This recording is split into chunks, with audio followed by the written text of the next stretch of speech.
اللہ کے نام سے شروع جو بڑا مہربان نہایت رحم فرمانے والا ہے۔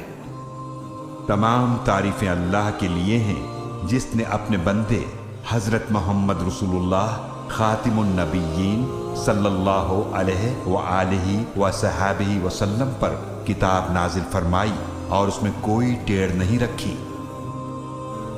یہ کتاب بالکل سیدھی ہے تاکہ وہ لوگوں کو اللہ کی طرف سے آنے والے سخت عذاب سے ڈرائے اور مومنوں کو خوشخبری دے جو نیک اعمال کرتے ہیں۔ بے شک ان کے لیے بہترین اجر ہے جس میں وہ ہمیشہ رہیں گے، اور ان لوگوں کو ڈرائے جو کہتے ہیں کہ اللہ نے بیٹا بنایا ہے، نہ انہیں اس کا کوئی علم ہے اور نہ ان کے باپ دادا کو تھا۔ بہت بھاری بات ہے جو ان کے منہ سے نکلتی ہے، وہ جھوٹ کے سوا کچھ نہیں کہتے۔ تو شاید آپ صلی اللہ علیہ وآلہ وسلم ان کے پیچھے اپنی جان دے دیں گے اگر وہ اس بات پر ایمان نہ لائے، افسوس کرتے ہوئے۔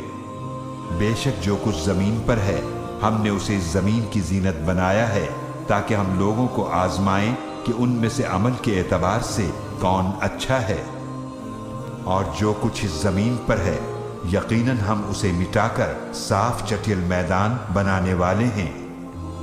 کیا آپ خیال کرتے ہیں کہ بے شک کہف غار اور رقیم کتبے والے ہماری نشانیوں میں سے کوئی عجیب نشانی تھے؟